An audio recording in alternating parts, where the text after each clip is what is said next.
One of the things that we listen from Baba's Murli every day, one of the signals, in fact, Baba gives us through the Murli is about the time. Baba keeps reminding us that the time is very short and very delicate, fragile, difficult times are going to come. And in those final moments, what is going to be useful for us is actually not any physical facilities, nothing else except the two powers, the catching power, the touching power. We have to make decisions in splits of a second. What I have to do, and if I lose that moment, I have lost everything. So that is why one of the things we need to understand in order to prepare ourselves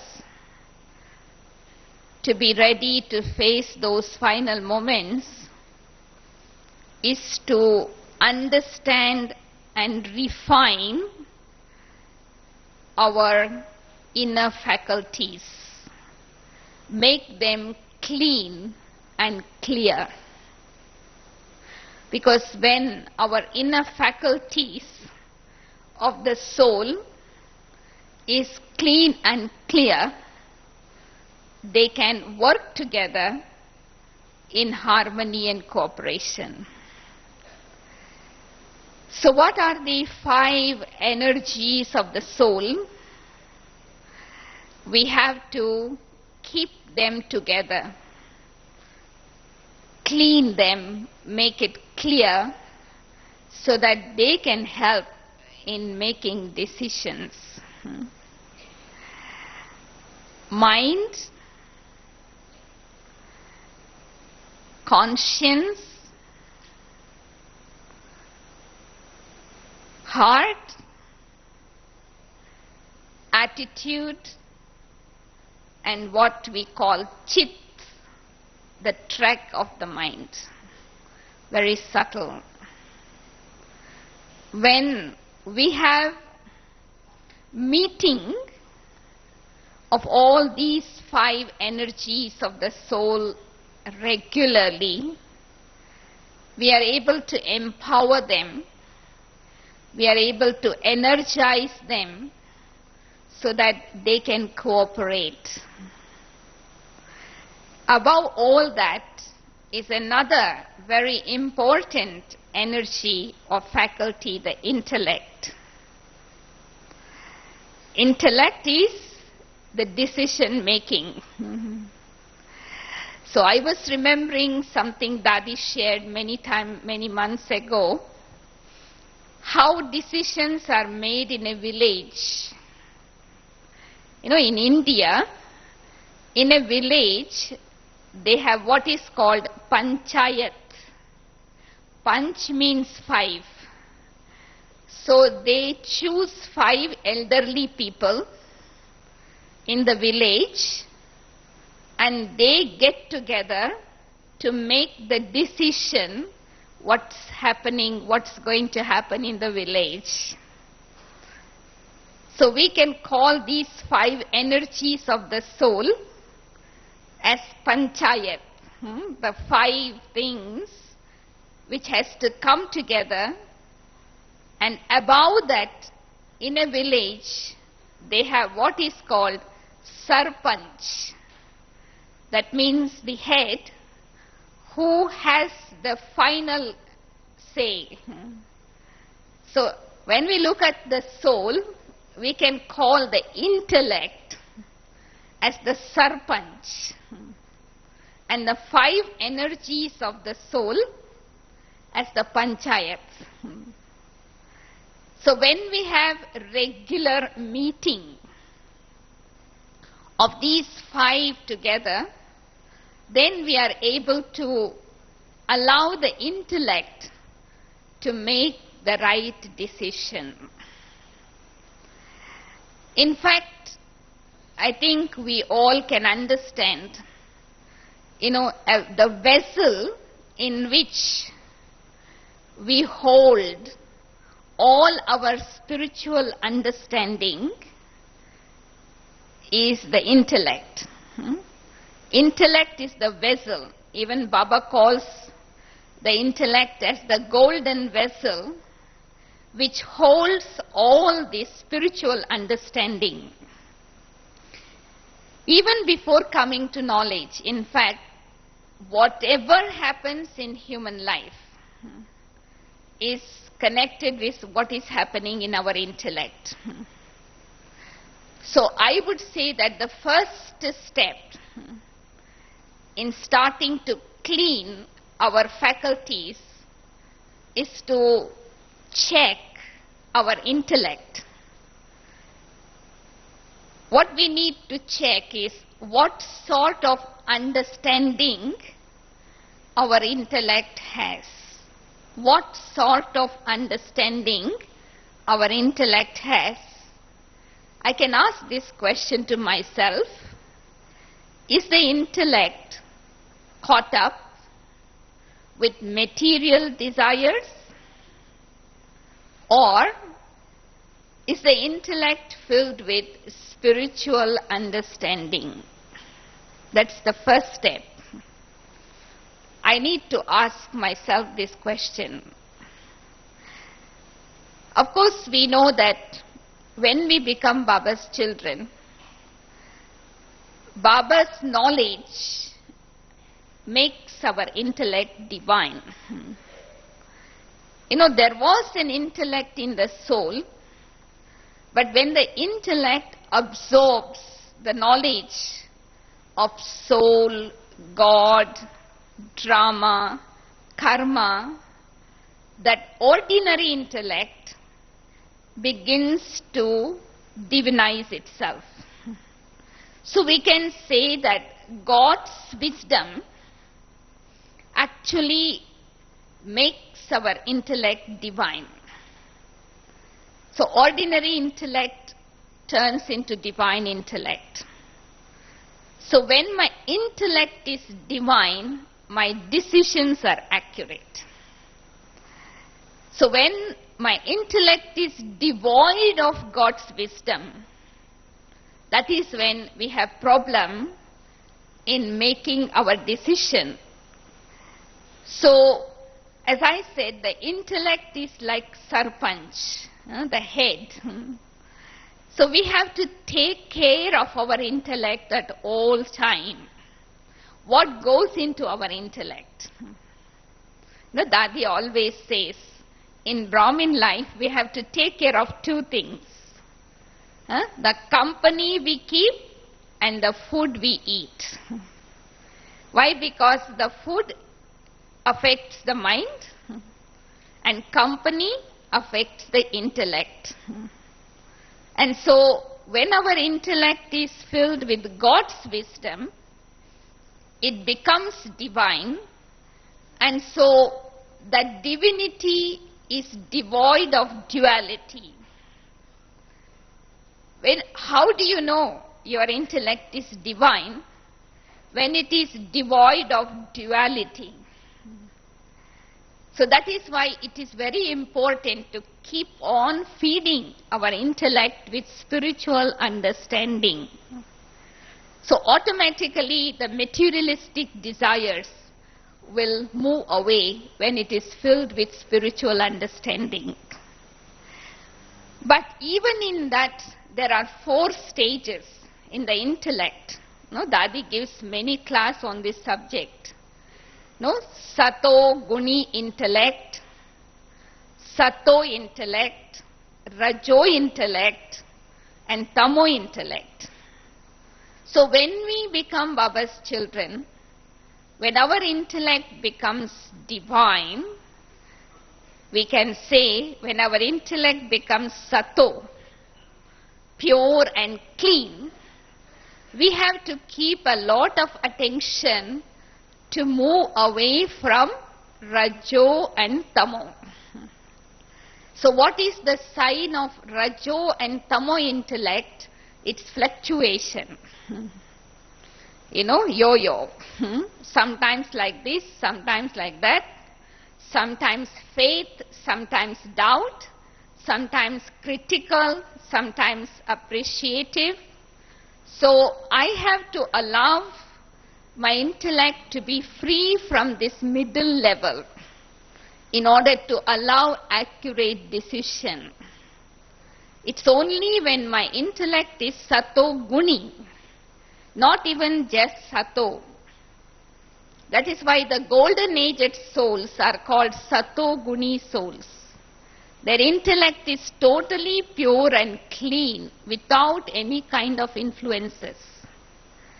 So what is the method that I can use so that my intellect remains sato first of all? So I have to allow my intellect to be filled with spiritual knowledge. You see, that is why Baba always emphasizes on churning knowledge. Not churning water, but churning butter. Because when you churn knowledge, you are actually energizing your intellect. You are removing the dirt, rajo and tamo, and making it sato. And once my intellect is filled with that God's wisdom, then we do not see things that is happening around us on the basis of our perspective. You see, we have our own perspective to see things. We perceive things, what we believe. But when our intellect is filled with God's wisdom, my perception is not based on my ordinary thinking, then God's wisdom becomes the guiding light for the soul.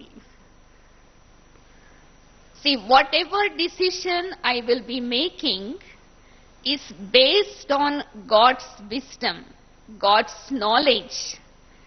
So there is no question of doubt, there is no question of fluctuation. So this is why I need to check to what extent I have made my intellect sato. And Dadi always talks about one sign of a sato intellect is they always see the virtues in everyone. Their vision will not fall on any weaknesses and defects because their intellect is sato. And as a result of that, even if it is 99% something is wrong, but they can see 1% right, and so they have that appreciation, they have that pure feeling and good wishes. So this actually requires a genuine effort. So just to see the goodness, it's a reflection of my own sato intellect. Now to what extent my intellect is clean and pure. Sometimes Baba talks about swan intellect. Swan takes pearls and leaves the stones. So sato guni souls. See, look at Baba, when Bab Dada comes, what he sees in all of us. We know we have so many defects, but Baba's vision is always on our greatness. See Dadis, they are human beings like us. What do they see in us? Potential, goodness. That is a sign of their sato intellect. So as we go further, when the intellect becomes more refined and sato-guni, then we begin to see the benefit in every scene of the drama. Natural.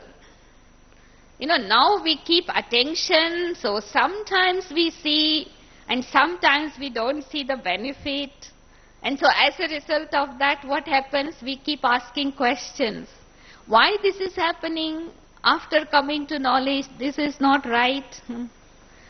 But when my intellect is filled with so much God's wisdom, my intellect becomes so sato-guni, I will see the benefit in everything. And this is very essential to make my intellect sato-guni, in order to allow my decision to be precise. You see, Baba says in the golden age, the kings don't need advisors. Why? Because their intellect is wise enough to make decisions precisely. But that sanskara we have created in the confluence age, so we take that sanskara with us in the golden age. So the second important step in decision making as far as intellect is concerned is we have to maintain that spiritual understanding and the consciousness in a most refined way possible. Refine it, make it subtle, go into the subtleties of knowledge, depth of knowledge. So the more we become subtle, the more we become deeper, the more we go into refinedness of the knowledge, so the intellect becomes sato-guni. Of course, it is a challenge, as Baba says, when you are in a very delicate situation, to make decision with a spur of a moment. Like, say, for example, you are in a place where there is an earthquake. You have to make decision at that time yourself. You cannot say, I will call my center in charge and ask what I have to do now. By the time you will be okay, Om Shanti. So I have to decide quickly, I have to go in or go out. I have to go up or go down. Because it's a spur of the moment. So if I have made my intellect sato-guni, it cooperates with me at that time. So my feeling is this process of keeping the intellect clean and clear is a constant attention. Because I can see myself clearly. So when there is that constant attention on myself, I am able to understand where the intellect is being influenced, and I can remove myself away from the influence. So we have to be clear and clean enough to know what is influencing us. First of all, understand what is influencing the intellect and protect the self from that influence. And from my own experience, there are 3 types of influences on the intellect. One is in the form of manmat, that is dictates of my own mind. My own subconscious mind influences my conscious mind, my intellect. The second influence comes in the form of getting impressed by people. Intellect easily gets impressed. So how do you know your intellect is impressed by someone? Your intellect bows to that person. You lose your own decision making. You just follow that person blindly without understanding. No self-respect, no decision making power. I am totally under the influence. So I move away from Baba's influence. Baba cannot influence my intellect anymore, because I consider that person to be even greater than Baba at that time. That person becomes everything to me. That's the second influence. And the third influence is very subtle. I get impressed by myself. Wow, I am so good. No, there is no one like me. Even though Baba says, self-praise is no recommendation, but still, sometimes the ego comes in such a way that it makes me believe I am right. So this is why it is very, very important to check, is there any kind of influence, either Manmat or Parmat, because sometimes dictates of other people's mind. Some people have such strong personality, they can influence you very easily. So I have to take care that I don't get influenced by dictates of other people's minds, nor dictates of my own self, nor get impressed by someone, or even have any feeling of hate for others. Because even if I have any slightest feeling of hate, that is also called attachment. That is also a kind of being impressed. Why? Because that soul comes in between you and Baba in yoga. You cannot move that soul away from your intellect. So this is very important. If I want to clean my intellect, I want to make my intellect, because this is sarpanch, you see, the head. Whatever happens in my intellect, that becomes responsible for decision making. So if my intellect is constantly under the influence of Baba, who is Baba? Wisdom of the wise, intellect of all the intellectuals. So Baba doesn't want our intellect. Sometimes we say, I surrender my intellect to Baba. He has better intellect than us. What Baba wants is the ego of the intellect. So if that is totally surrendered, then Baba can influence the soul. When the intellect is influenced by God's wisdom, that intellect actually becomes ready to make an accurate decision.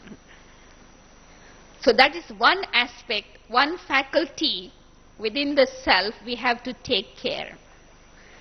You see, I always consider intellect to be the greatest asset in Brahmin life. We must take care of it at any cost, not allowing the intellect to be influenced, any form.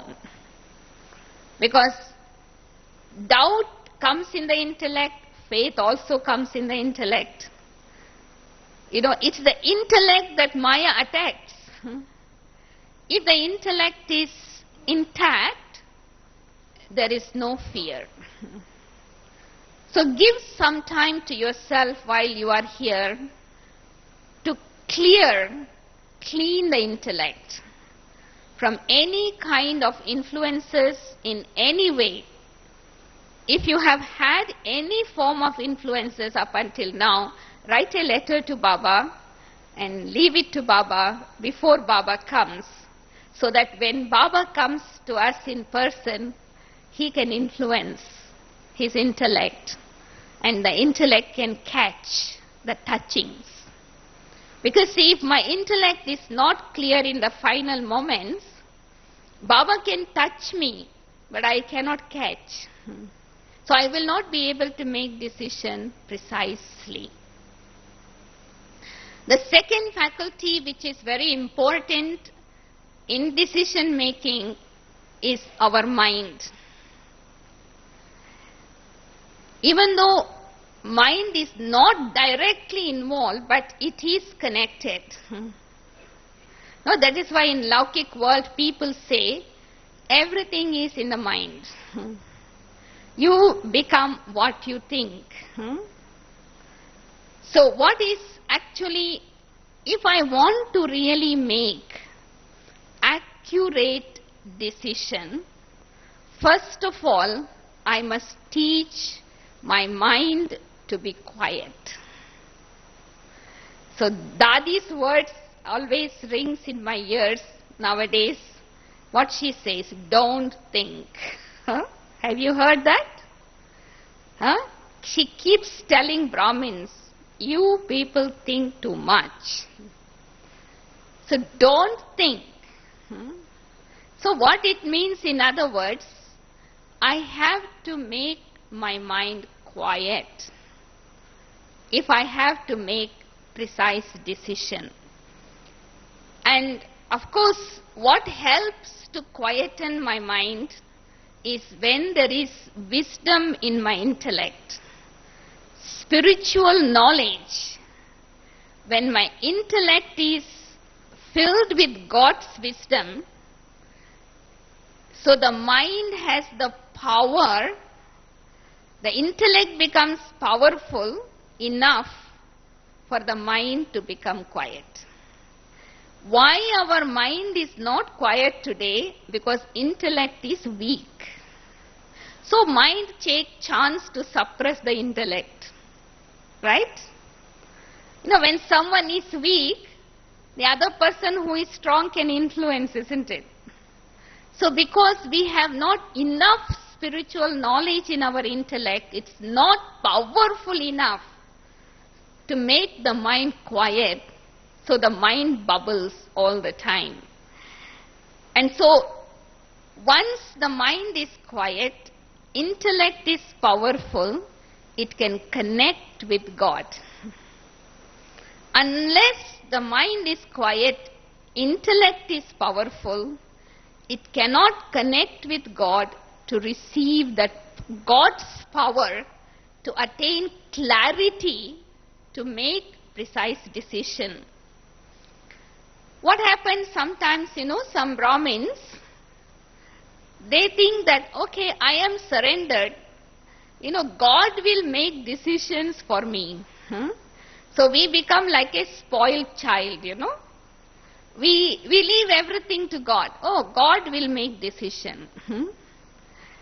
Actually, I have to make decision on the basis of God's wisdom. You see, when we go to Dadis, for example, you have a situation and you are not clear what to do. You go to Dadis, seniors. So what do they tell you? They give you God's wisdom, isn't it? They will remind you of God's wisdom to use it so that you can make precise decision. So if they as human beings can use God's wisdom to enlighten me, why I can't work on myself? We all receive the same wisdom from Baba. But because they have made those wisdom, knowledge as their own, they have the authority. Because we have not used that in practical life, we don't have the authority to use it in the right time. So my feeling is what we need to do is practice. In order to allow the mind to become quiet, I have to practice using God's wisdom, filling my intellect first of all with God's wisdom, and using that God's wisdom in action. Because when the knowledge is used in action, that becomes wisdom.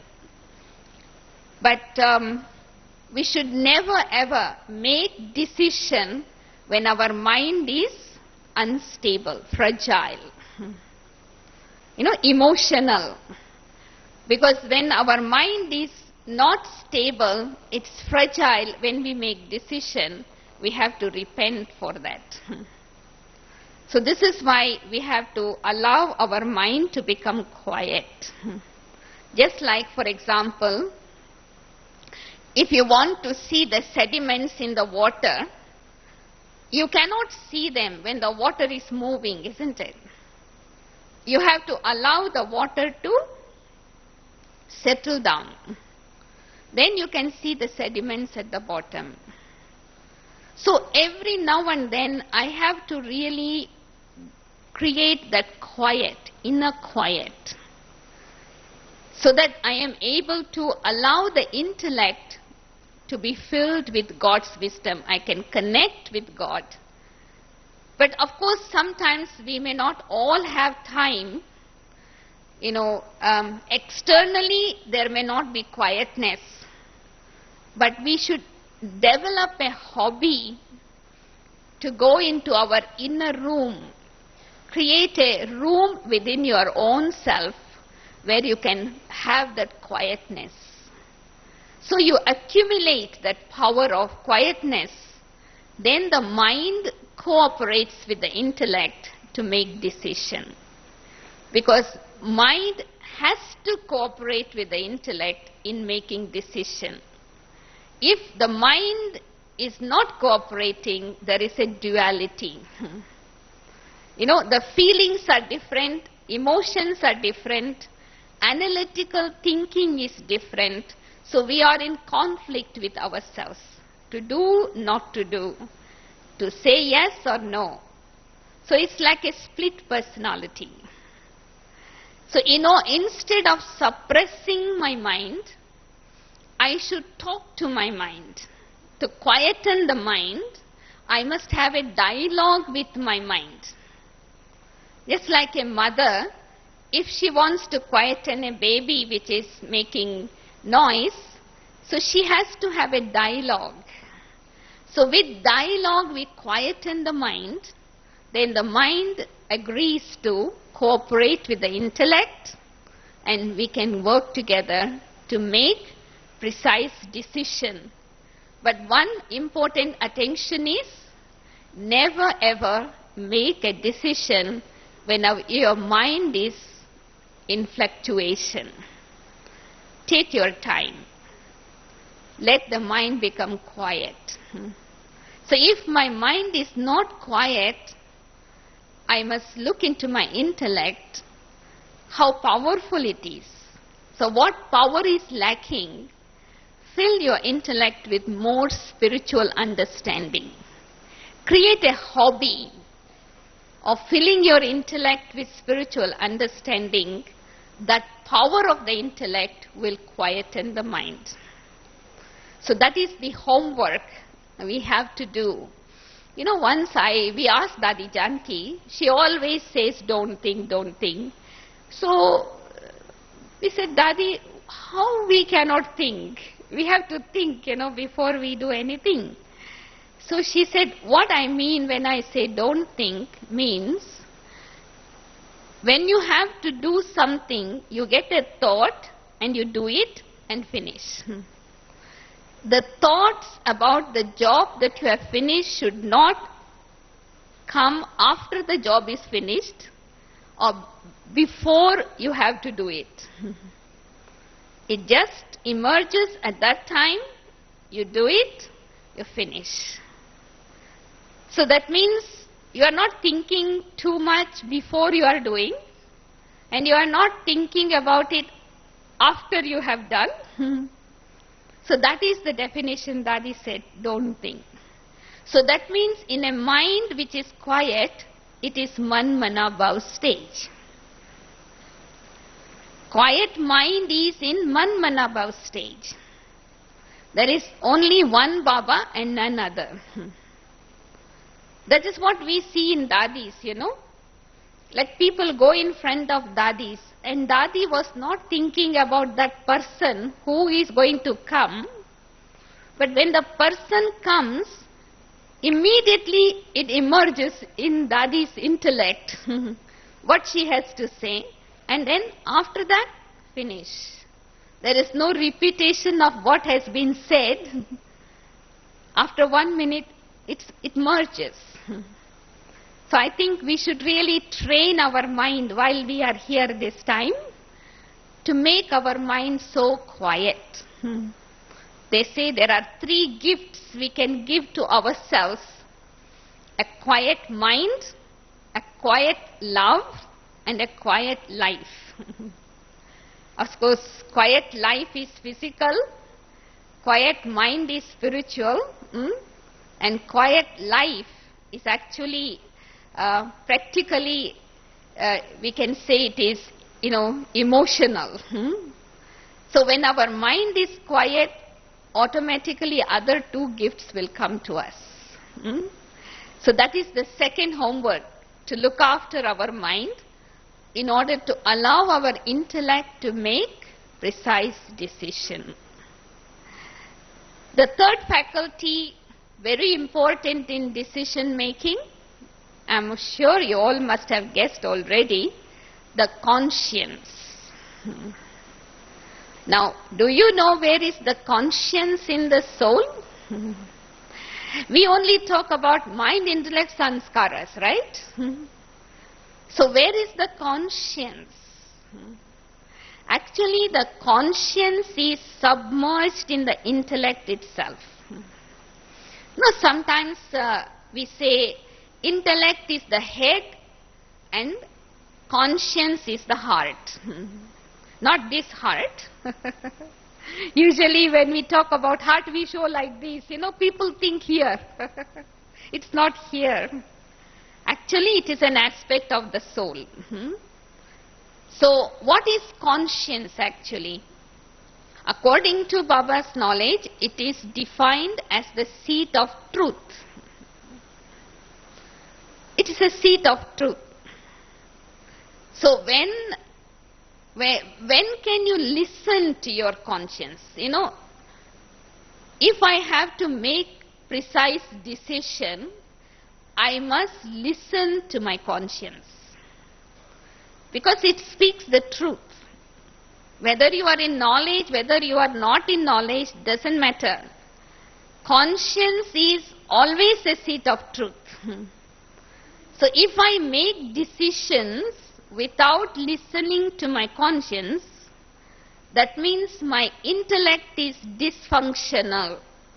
The intellect is not working properly. Why the intellect doesn't work properly? Because the intellect is not filled with God's wisdom.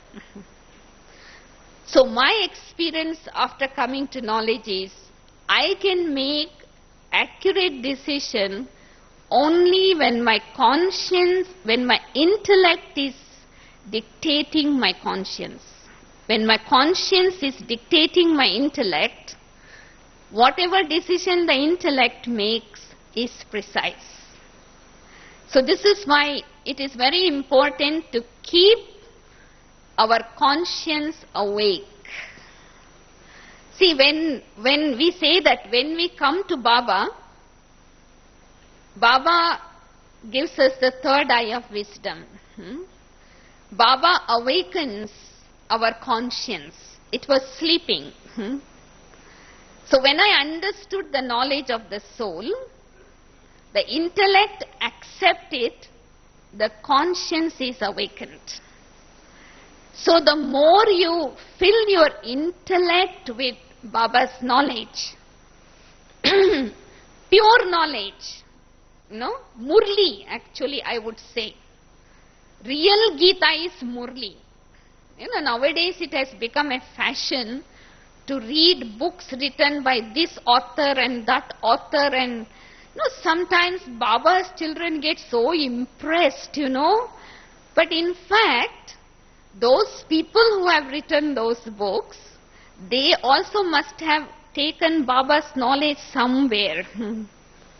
And they have then created their own manmat into it. And today sometimes we get impressed and we fill our intellect with that human intellect. And so it does not help to keep our conscience clear. You see, in olden days, people did not have much education, right? They were not intellectuals, but they had wisdom. There was purity, there was cleanliness. Even dadis, for example, even today if you ask dadi when she has to give lecture, which book she will refer to, what preparation she makes, nothing.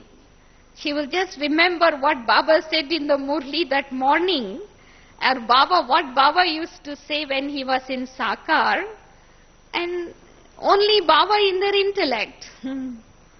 And so whatever they speak, it gives feeling to people when they listen, because it is pure knowledge. So it is very important for us to keep the conscience awakened to listen to pure knowledge given by Baba, Murli.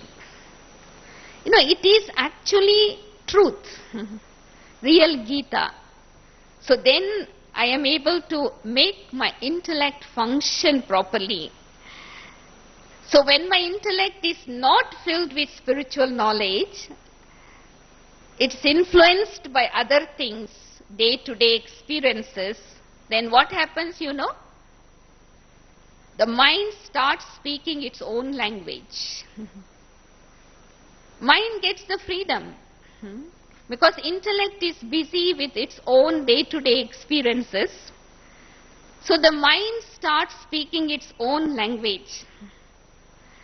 So the third step, what we need to really make a note is, what do we hold in our intellect whole day? What do we hold in our intellect whole day? Is it spiritual knowledge or what people say? So-and-so said like this, so-and-so said like that. Vocabulary may be very good. They may have good language, but who do we have in our intellect? People. So if you really want your conscience to guide your intellect, check these two aspects. What do we hold in our intellect? Is it spiritual knowledge or is it what people say? Because keeping God's wisdom in our intellect determines our conscience to guide us. If there is not that God's wisdom, the conscience cannot guide us. So one of the obstacles that comes usually in between is the ego. Okay, you make decision and it's nature, each one of us, no matter who we are, when we make any decision, we always think, I am right. My decision is the best decision. So that means we do not recognize the ego of the intellect that comes in between, that suppresses my conscience. So someone said, ego is just like, we cannot see our own ego, just like we cannot see our own face, unless we look into the mirror.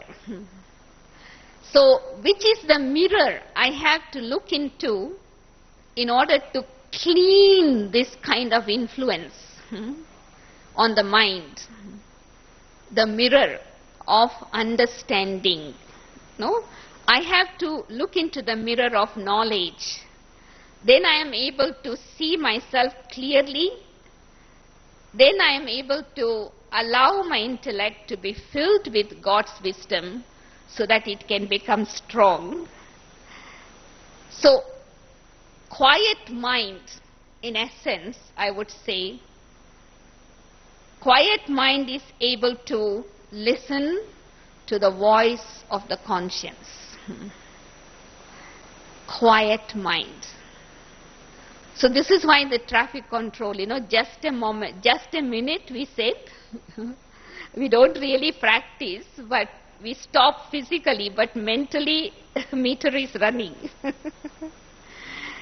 So from now onwards, even that minute check, instantly do I become quiet. Full stop. We put a stop, but it is not full stop. So that is why we cannot actually clearly listen to our conscience. And so we are not able to allow our intellect to be guided by our conscience. So that's the second aspect, mind. Quiet mind is able to listen to my conscience. Now the third faculty is heart. Of course, Dadi Janki talks a lot about heart. And if you ask anybody where is the heart in the soul, of course it's the conscience. But then again, the conscience has two aspects. One is the conscience is the seat of truth, but it is also a place of love. It's feelings. So that is what we call bhavna. You see, if you only have wisdom, but if you don't have bhavna, feeling, you cannot make right decision. In Hindi we say bhavna and vivek. Vivek means conscience, bhavna means heart, feelings. So actually, whatever action we perform in our life, the mind could be quiet. Okay, we learn to make our mind quiet. We can make your intellect clear, but decision, if our feelings are moving in different directions, you are not able to make decision. You are not going to do what you have decided. Like many times we make promises, We tell Baba, I'm going to do this, I'm going to do that. Why is that we cannot keep up the promise? Because the feelings in the heart is not matching with the mind and the intellect. So this is why it is very important to understand the conscience has two parts. One is love and the other is the truth, wisdom. That is why when we represent the heart, we talk about the meaning of the heart in two ways. Heart represents love. Heart also represents sincerity. That is why we say, when we want to say to someone, I love you from my heart, I love you sincerely, we say, I love you from my heart. So that means God is not just intelligent, but He is also love. Just as we have two aspects within us, God is not just intellect of all intellectuals, but He is also love. So when I allow my intellect to connect with Baba and draw that love in the form of mother, father, friend, companion, when my heart is filled with that God's love, especially when you remember Baba as mother. I remember once in Australia, somebody was asking Dadi this question because they don't like to remember God as father because there was bad experience in Laukik life. So that comes to their mind when they think of Baba. So Dadi said, forget about it. Think of God as mother. I know in foreign countries, I think very rarely people can visualize God as mother. But in India, when we praise God, we start saying, Thou art the Father, Mother, Father. God is always remembered as mother first and then father. So when I begin to see Baba as my mother and I connect my intellect in that relationship, mother's love is very special. Very special comparing to the love of all other relationships. Why? Because mother's love heals the hurt. Mother's love is merciful. It's filled with forgiveness. So when I begin to connect my intellect, this aspect of intellect, emerging God's form as mother, and connect myself in that relationship, I think we will begin to receive that healing sustenance that removes the hurt in the soul. So as long as there is any form of hurt in the heart, I cannot work together with the mind, intellect to make right decision. At least I cannot keep up what I have decided practically in action. So it is God's love that heals and cleanses our feeling. Otherwise, sometimes nowadays some people's heart is closed. Some people's heart is broken. Some people's heart is empty. And other people's heart is heavy. Because we have been keeping certain hurt feelings or injustices or whatever in our heart, we are not able to forgive and forget. So I have to let go. That's why I said when the intellect is sato guni, then the heart is ready to let go. Forgive and forget. That's cleansing of the heart. So let us do that homework, If I have brought in my heart when I came here any heavy feelings, any broken feelings for anyone, let me connect my heart to Baba in the relationship of a mother and go into the lap of the mother without any hesitation, because mother is prepared to accept the child as it is. She would not question.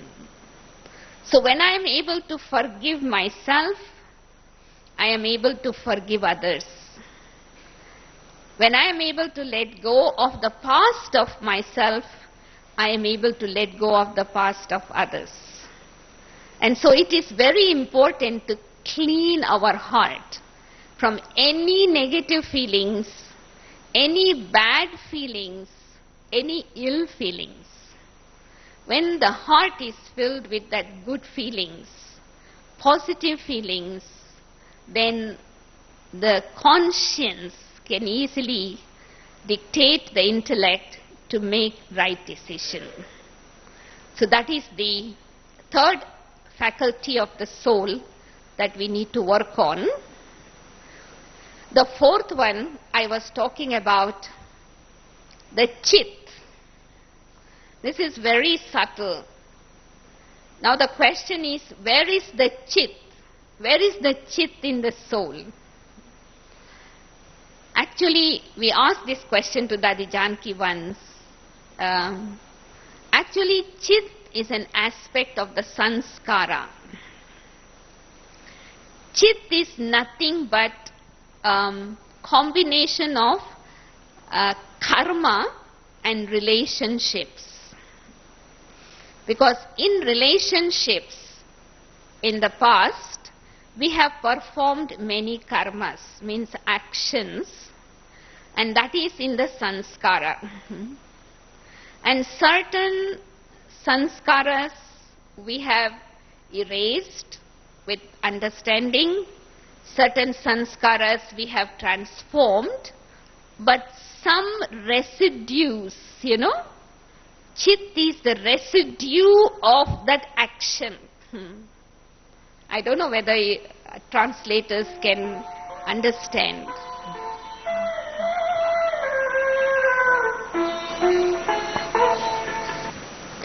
So I was talking about chit.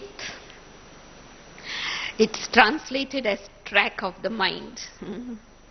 It's a track of the subconscious mind. It's a product of action, karma, and relationship.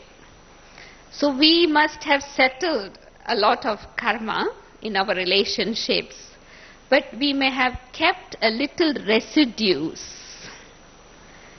Like for example, you may have to pay bills to somebody, say, you have paid the bills, you have finished the account, but you have kept the bill with you. You have settled the account, paid the money, but you have kept the receipt. That is like a residue. So that residue is so subtle that it doesn't allow us to make precise decision.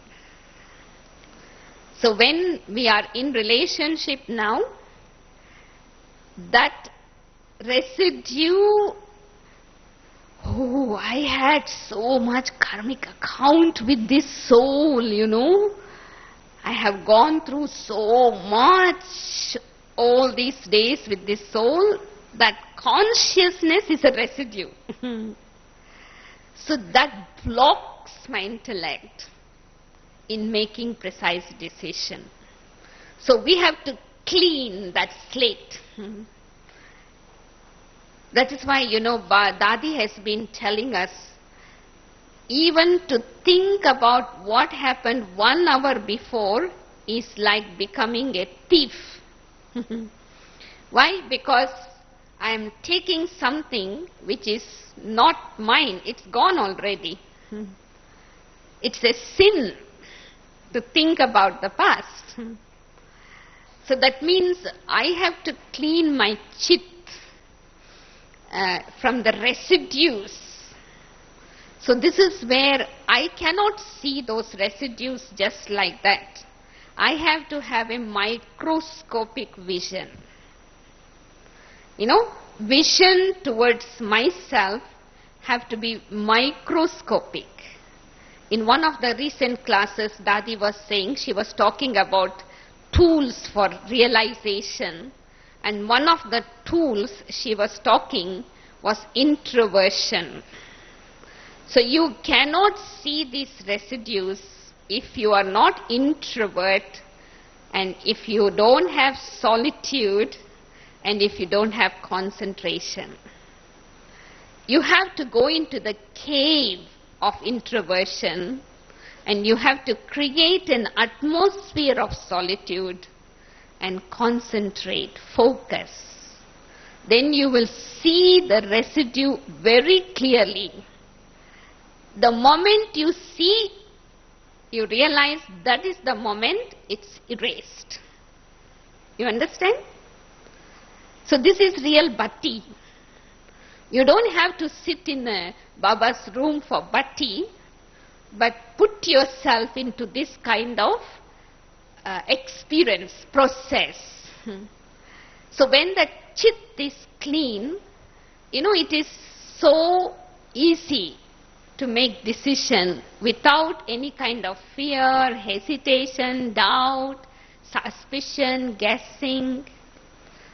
So that is the homework we have to do.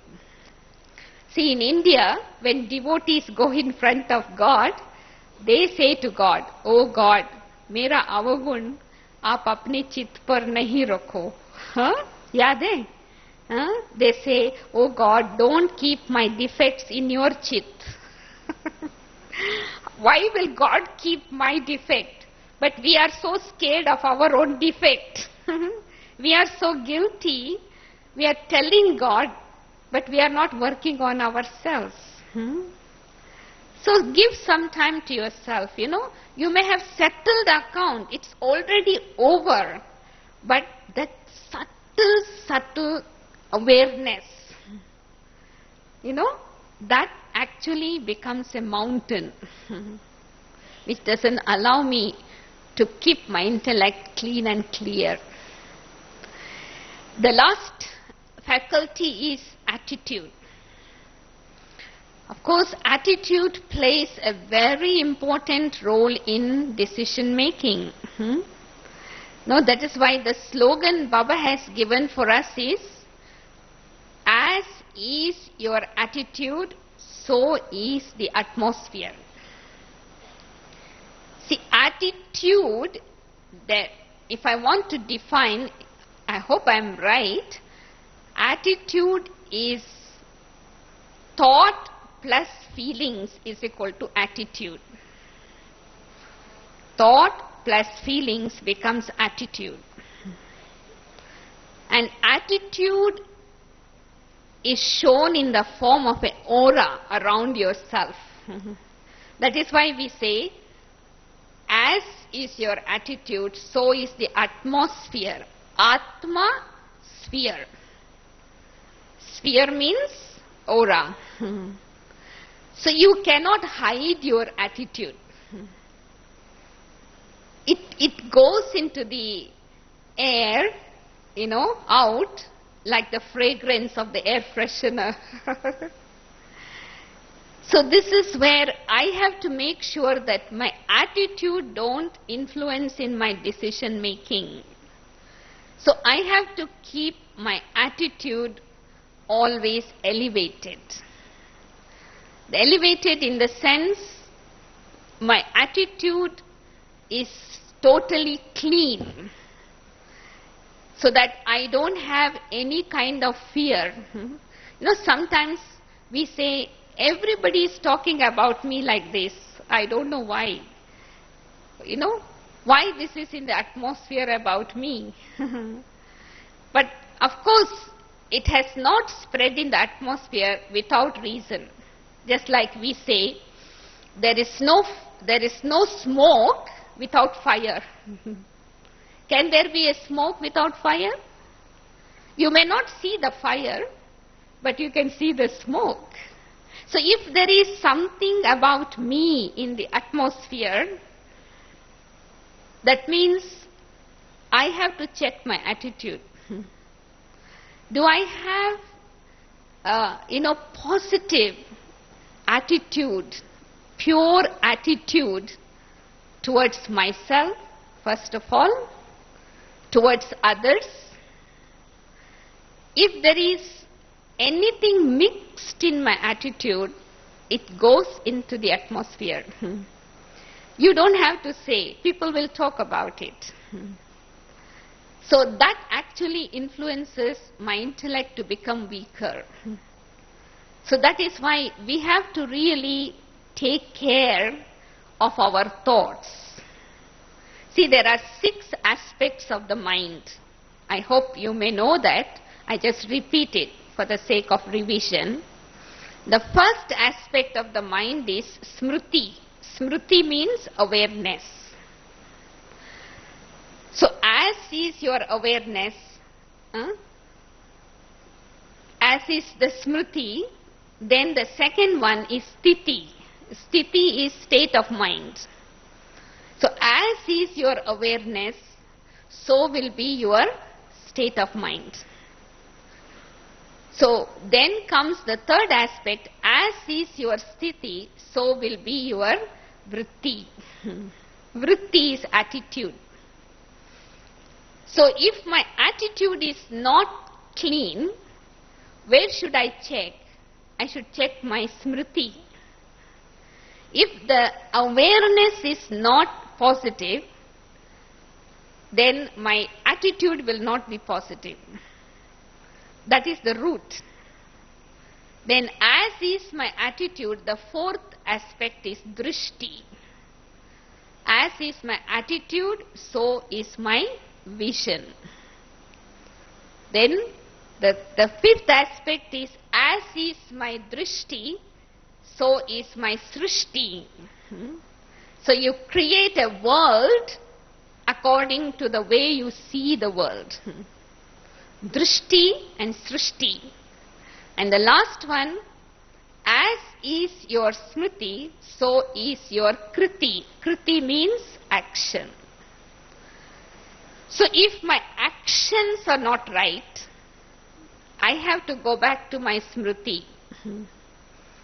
If my vision is not right, go back to the foundation, smriti. Check your smriti. If my attitude is not right, now I give you an example about attitude. Say, now I am talking to you, I am very friendly to you, and I am having very nice feelings and everything. All of a sudden, I see one guy coming. So maybe I don't like him, I have had some karmic account, whatever. So immediately there is a turnover in my attitude. You have experienced that? Say for example, you are walking nicely on the road. All of a sudden you see a dog. How many of you are afraid of dogs, by the way? Quite a few, huh?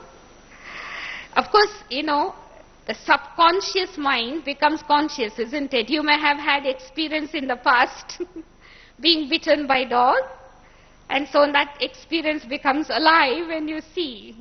So immediately, what is your attitude towards the dog? Actually, the dog is afraid of you.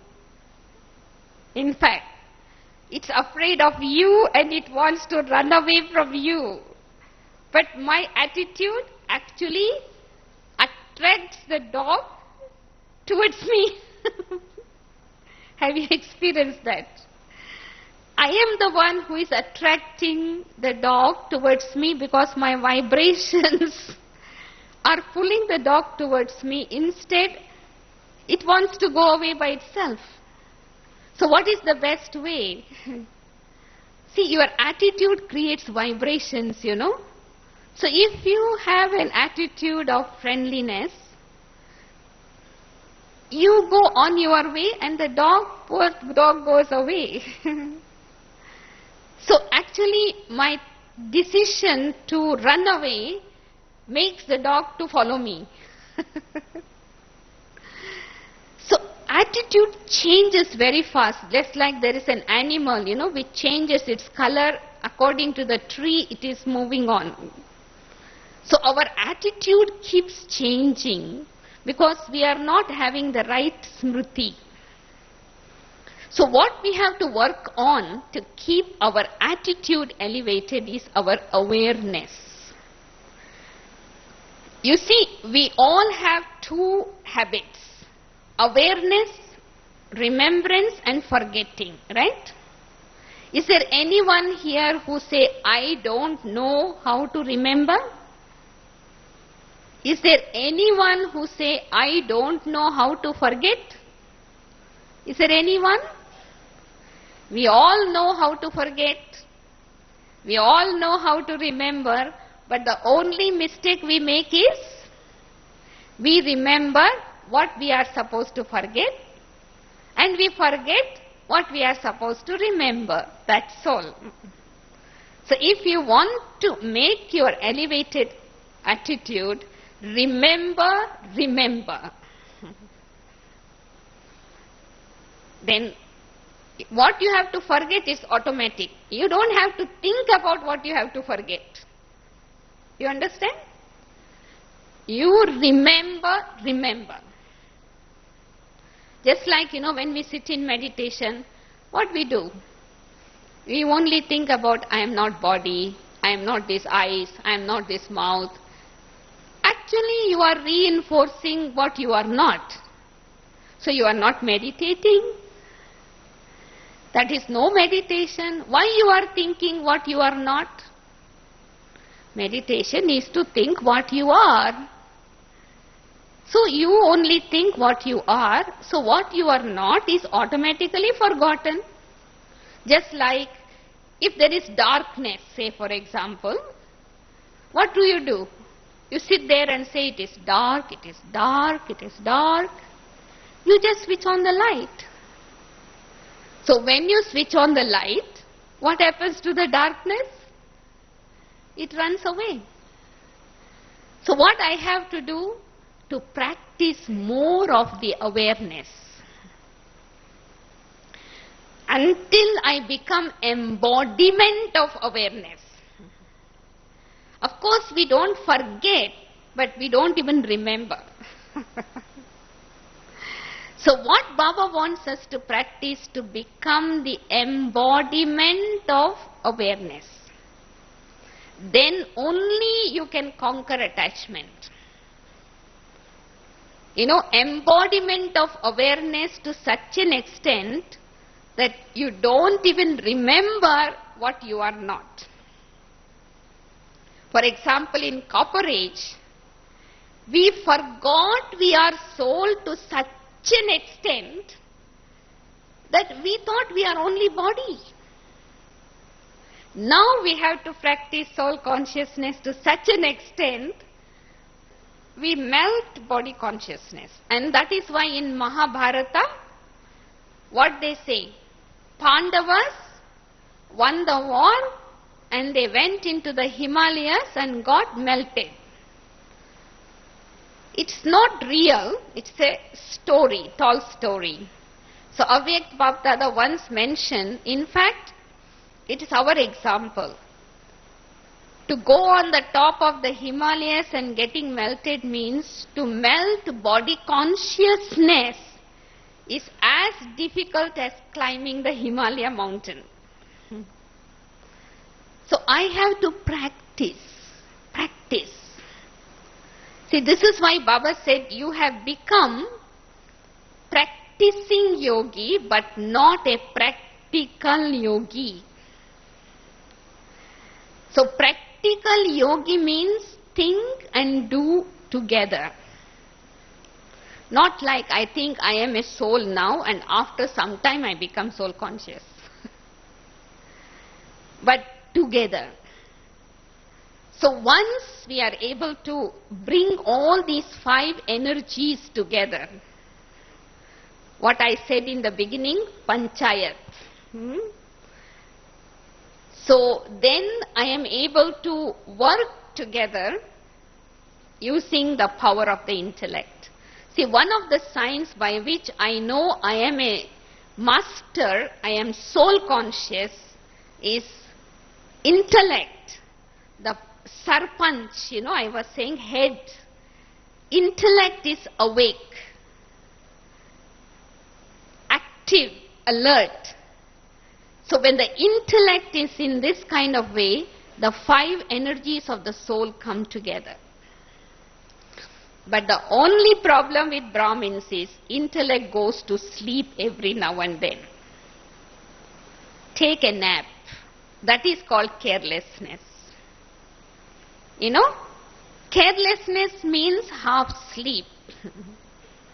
So when the intellect is not active, it's not awake, then the mind speaks its own language. Each energy of the soul does its own thing. Then I am able not to get my life together. So I would like to suggest, before Bapdada comes, let us start cleaning. During Deepavali, they clean their physical houses. Their Deepavali is over. Our Deepavali is going to come on the 25th of October.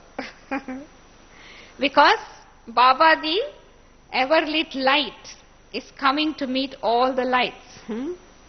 So when we have done this homework, we are really able to be in tune with Baba and catch his subtle signals, what he really wants from us. Not only that, as I said, the times are becoming really delicate. We don't know where we will be at the time of destruction, isn't it? So we should be able to catch the signals Baba gives.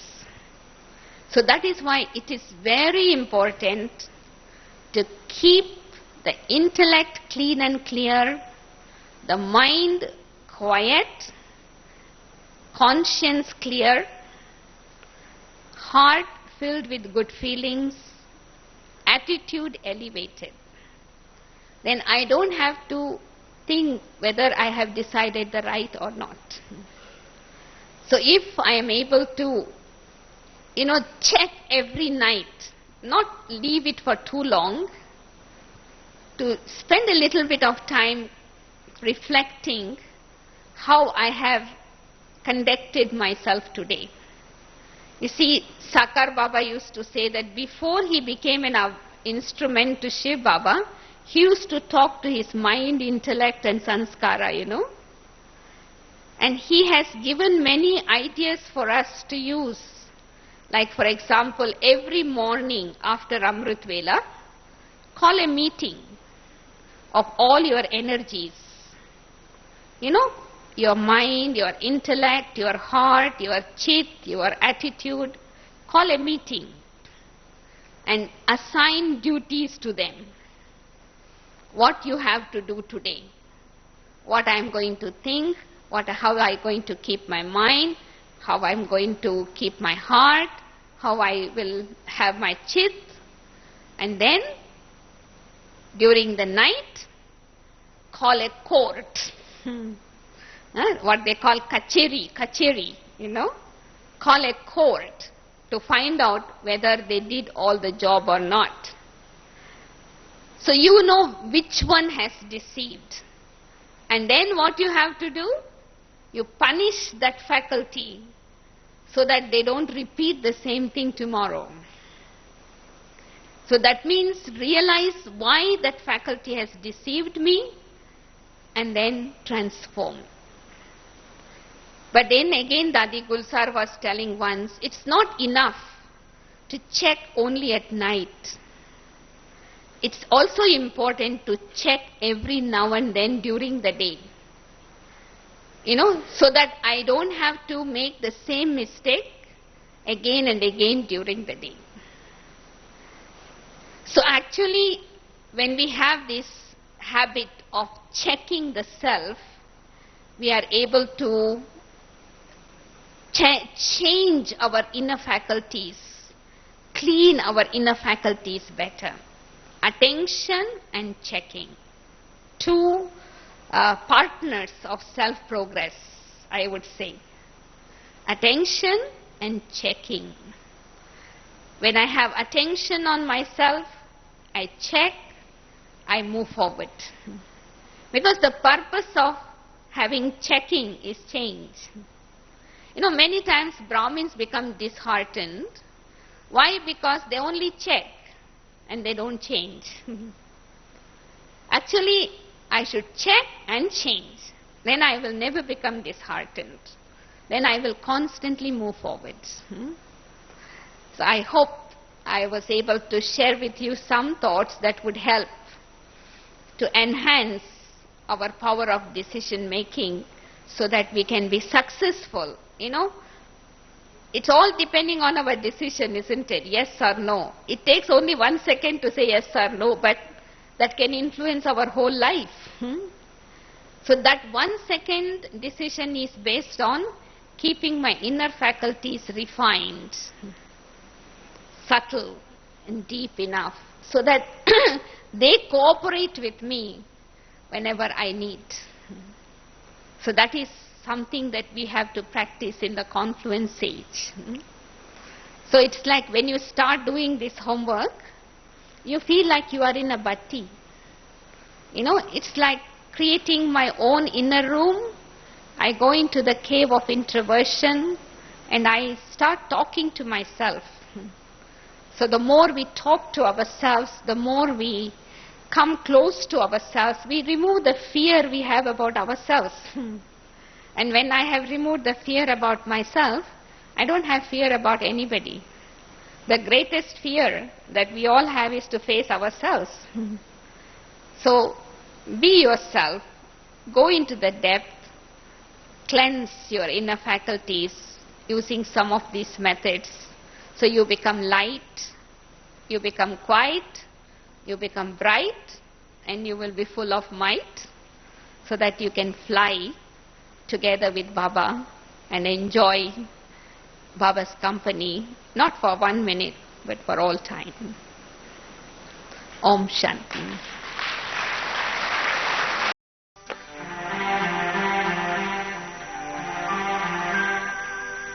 बनके बाबा आपके हम कितने धनवान हुए।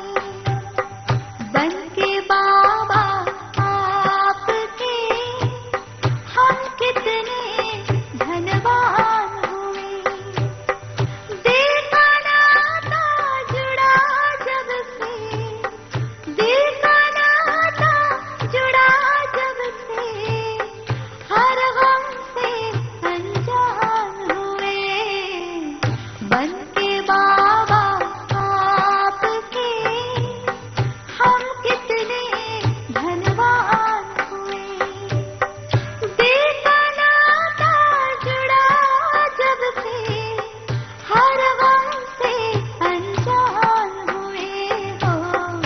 मन के